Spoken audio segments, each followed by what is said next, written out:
Mau sebaik apapun kita bakalan tetap jadi orang jahat di cerita para pembenci. Bener nggak? Mau sebaik apapun kita, tetap saja dianggap jelek di mata para pembenci. Mau sebaik apapun kita bakalan tetap jadi orang jahat di mata para pembenci. Saya nggak mau kemudian kita ini hidup dipenjarakan oleh persepsi-persepsi orang. Orang mungkin lah kelasnya cah sarkem wis nakal gelem ngaji. Begitu ada orang ngomong seperti itu malah kamu buktikan, ya wis lah aku rasa ngaji sekalian. Itu ajhalun nas, manusia yang paling goblok. Termasuk manusia yang paling goblok itu siapa? Orang yang tidak mampu menahan hawa nafsunya. Orang yang penasaran, kemudian dari penasaran kemudian dilakukan. Itu kenapa? Karena tidak bisa menjaga hawa nafsu. Kadang-kadang itu indah sebelum memiliki kok. Ya ora. Contoh, saya itu umumnya pengen banget tuku mobil iki. Begitu sudah kebeli, ya terasa biasa saja.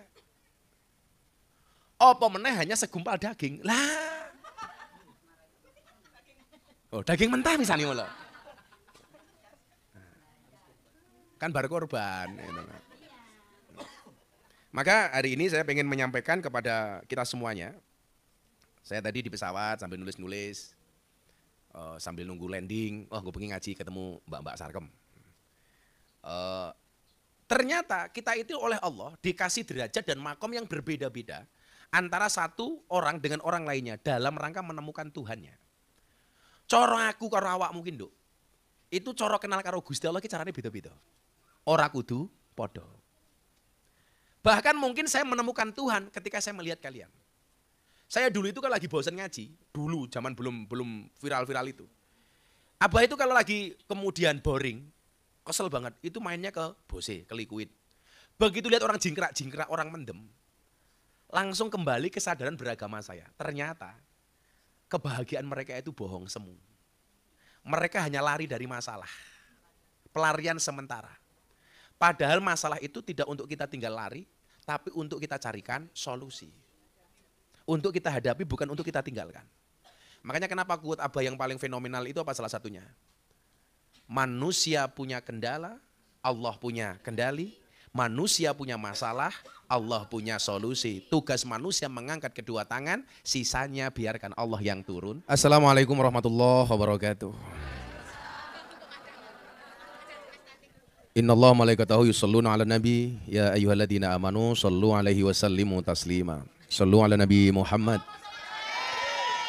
Allahumma sholli salatan kamilatan wa salim salaman taman ala sayyidina Muhammadin alladhi tanhalu bihil qadu wa tanfariju bil kurabu wa tuqada bil hawaiju wa tunalu bir ghaibu wa husnul khawatimi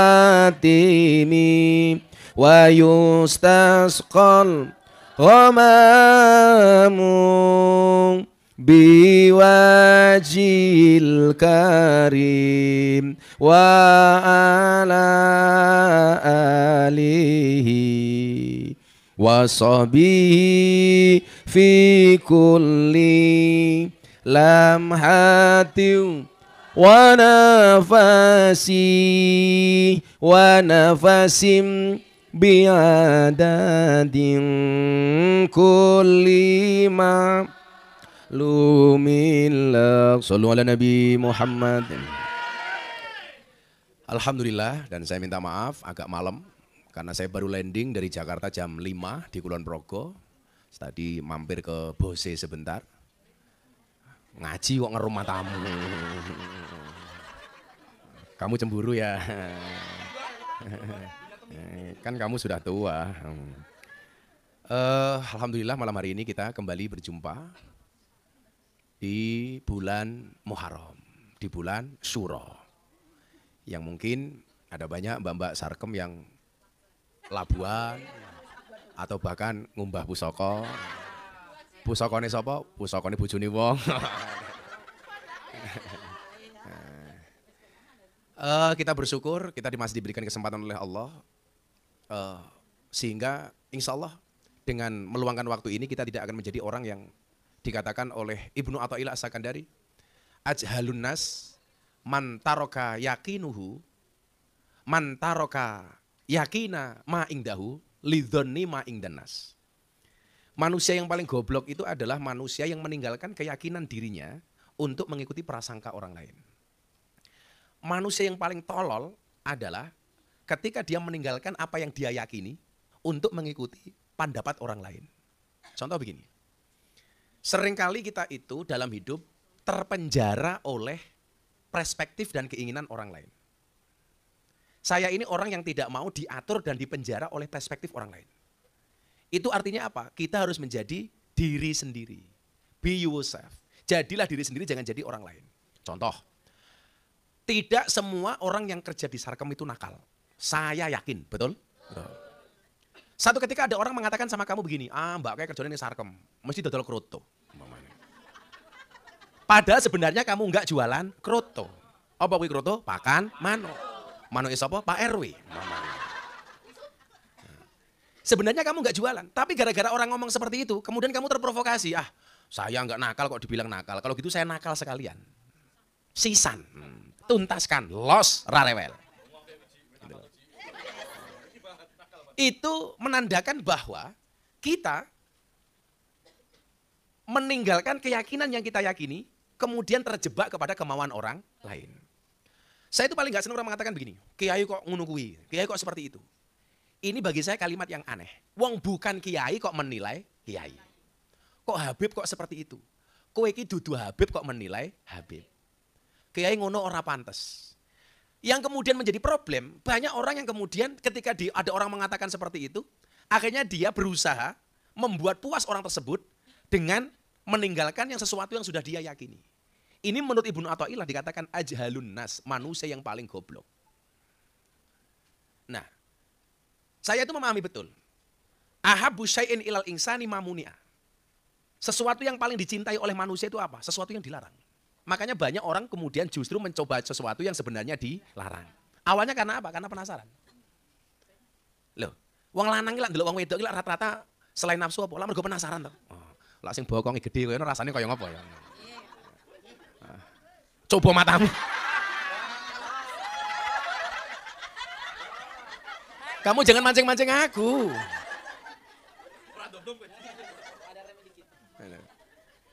Rata-rata kan orang-orang itu melihat mbak-mbak yang dianggap mohon maaf, rodok nakal.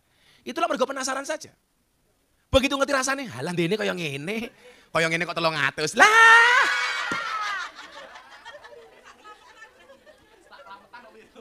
Sak kelametan itu lah. Jadi ya sing bener sak kelametan ya sak cerutan iki mau aja. Itulah karena apa? Karena penasaran saja. Makanya kan pilihannya cuma 2. Kalian itu ditakdirkan berzina atau ditakdirkan menua bersama. Iya.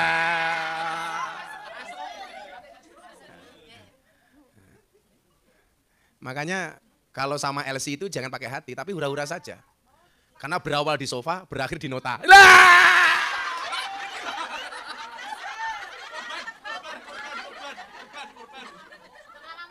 Pengalaman matamu, pengalaman itu loh.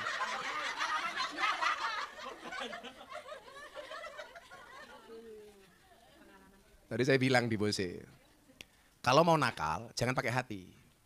Kalau mau pakai hati jangan sama yang nakal. Iya. FYP. Nah, untuk itulah mbak-mbak sekalian ya. Kalau yang cowok-cowok itu kan tamu tidak diundang. Jadi kalau saya datang karena kalian, kalian datang karena saya. Kalau mereka datang karena kalian. Nah. Mbok yakin gitu. Ya penasaran gimana? Penasaran. Apa lah sing ayu ki luwih enak daripada sing elek. Kuwi mesti lho. Malah biasanya luwih enak sing elek. Karena ra payu. Ya Allah, shallu ala Nabi Muhammad. Insyaallah sing bengok paling banter insyaallah rabi. Karo germone sarkem.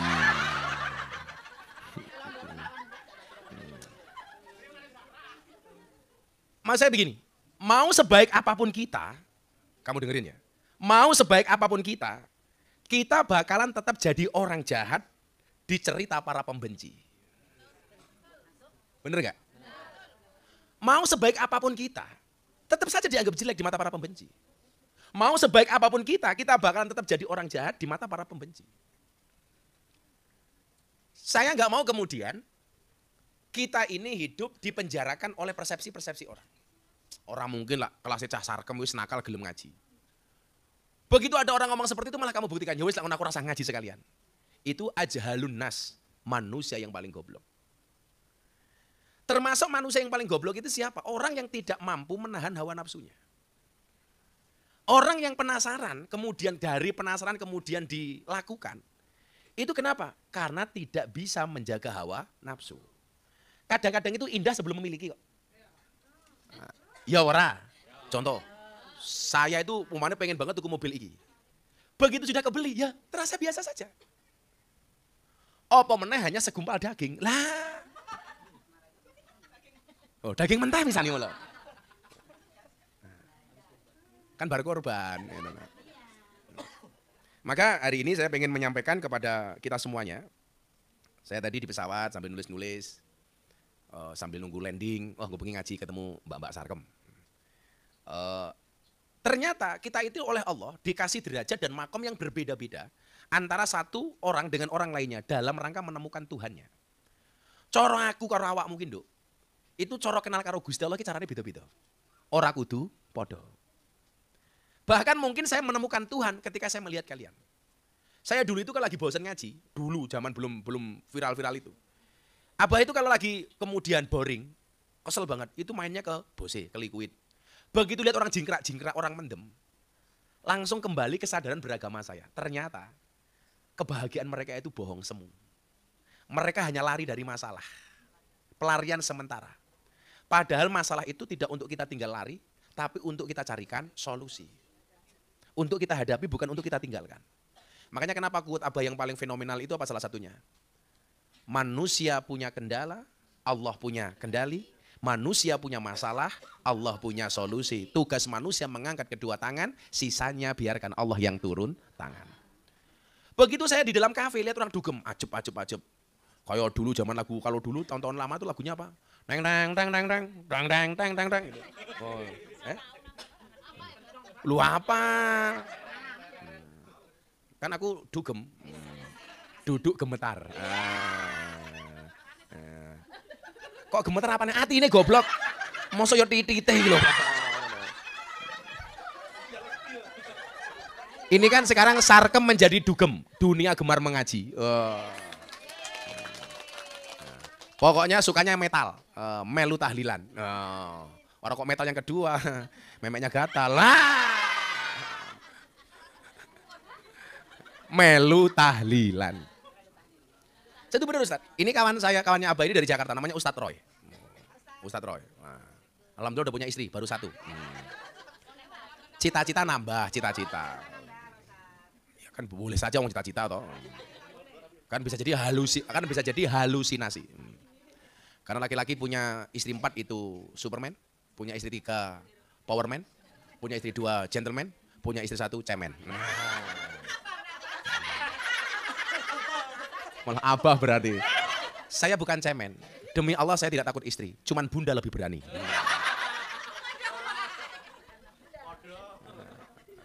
Ya kalau saya mau nikah lagi ya ngerentengi 10 iso.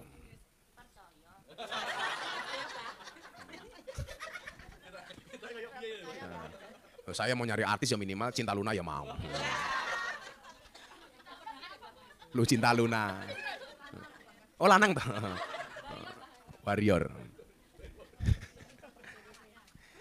Jadi saat kemudian saya masuk tempat seperti itu, landine mung kaya ngene. Makanya kalau kalian tuh pengen menemukan kebahagiaan, ketika satu perbuatan dosa yang kalian bisa melakukannya tapi so ngempet, itu baru keren. Makanya sebenarnya orang hidup itu tidak lain adalah latihan ngempet. Ngempet terhadap sesuatu yang dibenci oleh Allah. Maksudnya begini, Kan ning kene gaweanku maksiat, Gus.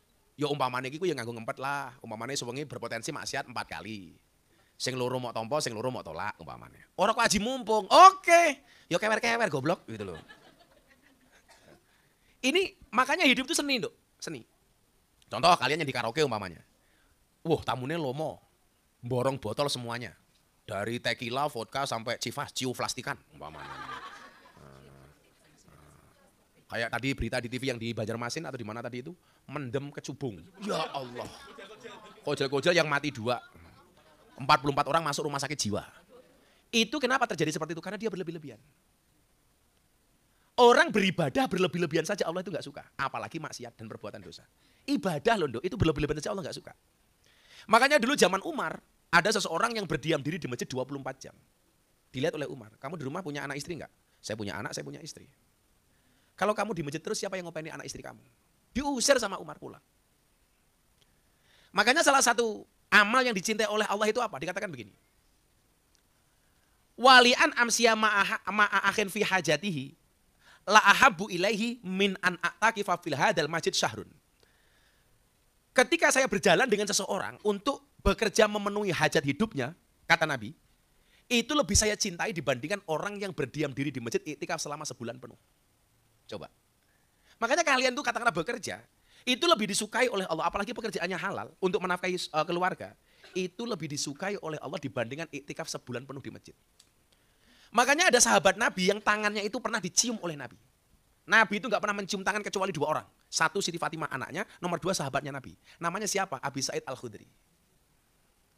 Abi Sa'id Al-Khudri ini ketika Nabi datang, Nabi menjulurkan tangannya untuk salaman sama Sa'id Al-Khudri. Dengan malu-malu, si Sa'id Al-Khudri menerima tangan Nabi untuk nyalami kanjeng Nabi. Begitu disalami oleh Nabi, Nduk, tangan Abi Sa'id Al-Khudri itu banyak benjolan kasar dan penuh kapal. Benjolan banyak.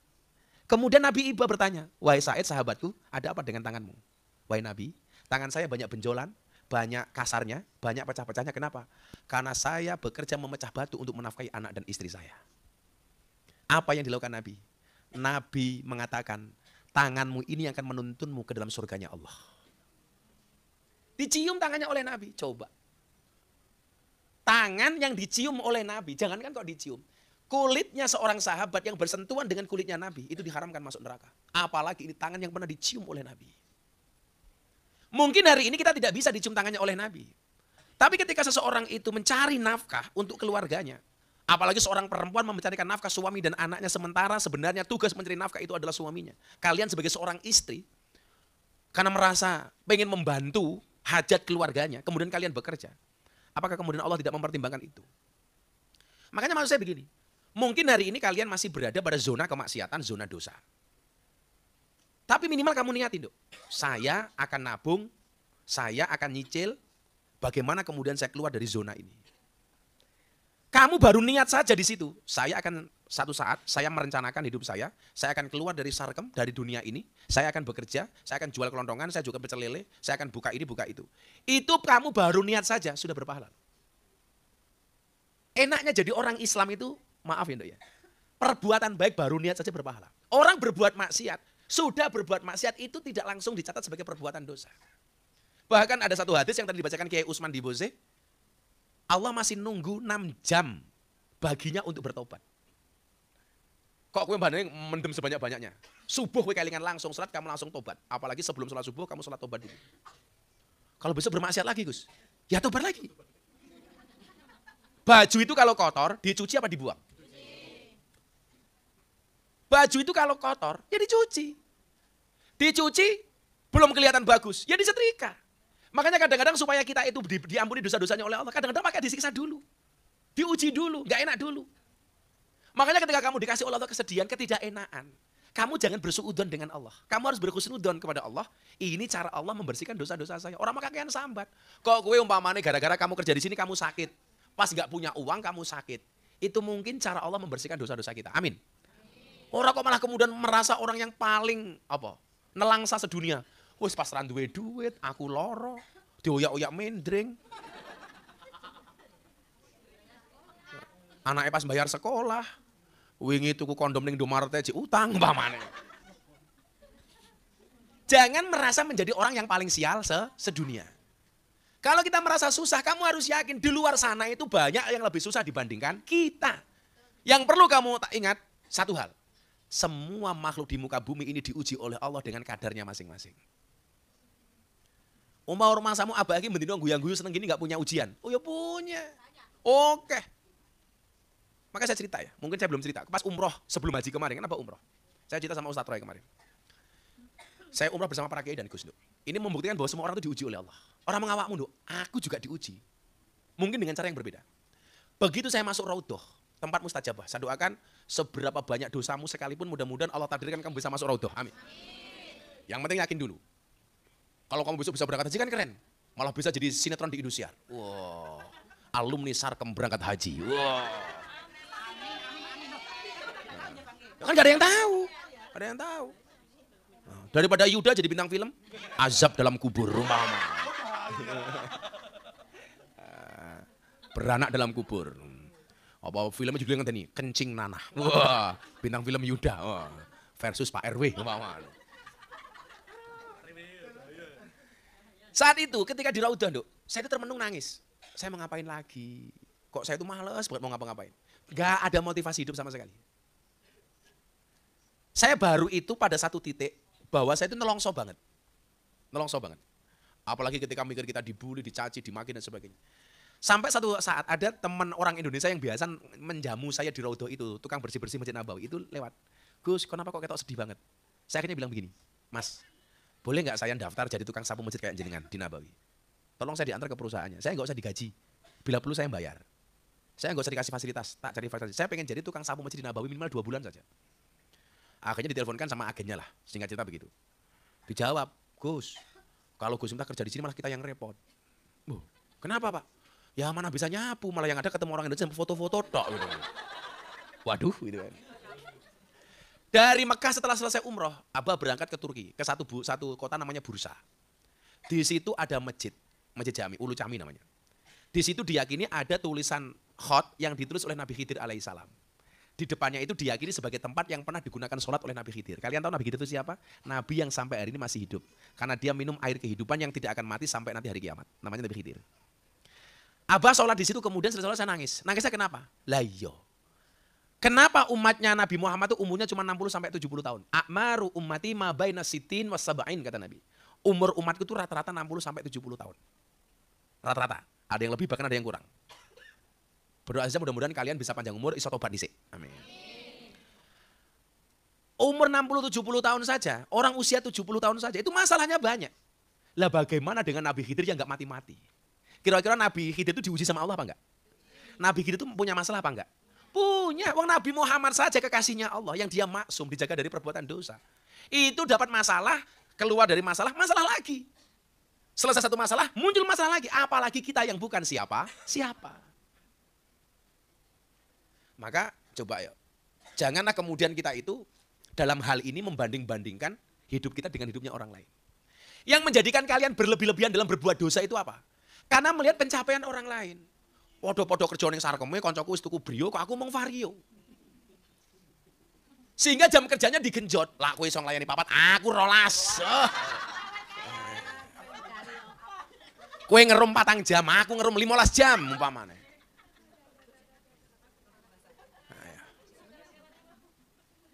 Saya ulangi, ibadah saja berlebih-lebihan itu tidak baik. Innallaha la yuhibbul musrifin. Allah itu tidak menyukai orang-orang yang berlebih-lebihan. Maka kalau bahasa Abah dulu apa? Orang Jawa itu jangan mateni huruf an. Warek kuwi apik, kewareken ora apik. Mancung kuwi apik, kemancungan ora apik. Pesek kuwi apik, kepesekan ora apik. Sugih kuwi apik, kesugihan ora apik. Kere kuwi apik, kekerenan ya ora apik. Gondrong ki apik, kegondrongan ya ora apik. Kan kalau Abah pas. Ganteng kuwi apik, kegantengan ya ora apik. Ngaceng kuwi apik, ngacengan ora apik.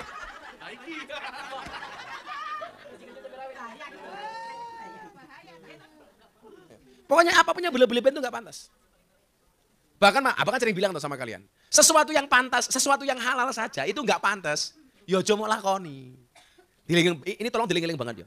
Sesuatu yang sebenarnya halal saja, kok berlebihan itu nggak pantas. Makan itu halal, tapi kalau kita makan berlebihan juga nggak pantas.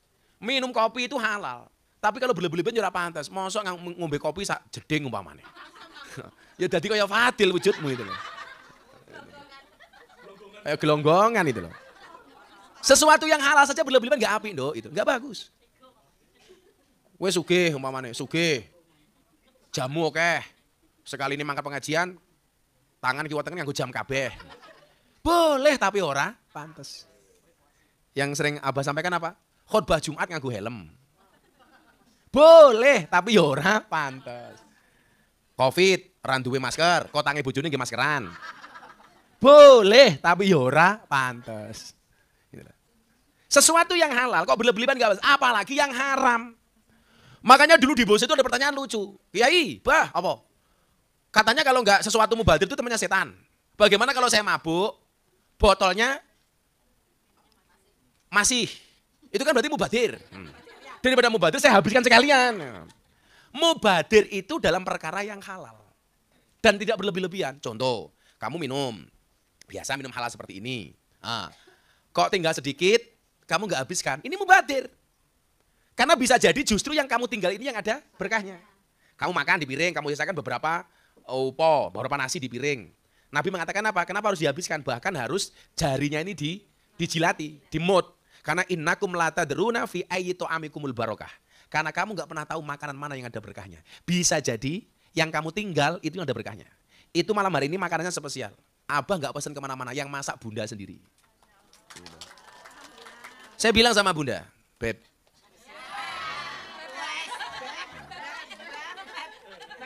langsung bunda jawab, what happened baby? Apa besok mau ngaji di Sarkem? Apa mau pesan makanan? Jangan bah, nggak usah pesen. Bunda aja yang masak. Wow. Itu yang masak bunda. Kok kamu makan umane ayam? Makan ayam itu kan namanya ayam. Kok ada sedikit kamu tinggal? Padahal kamu mampu untuk menghabiskannya. Justru bisa jadi yang ada berkahnya itu yang kamu tinggal. Tapi dalil ini jangan dipakai untuk kemaksiatan. Wis meh mulai ana tamu teko. Nah, hajar ngopo? Mubadir. Itu enggak pada konteksnya. Makanya kalau makan, apalagi di rumah makan, mentang-mentang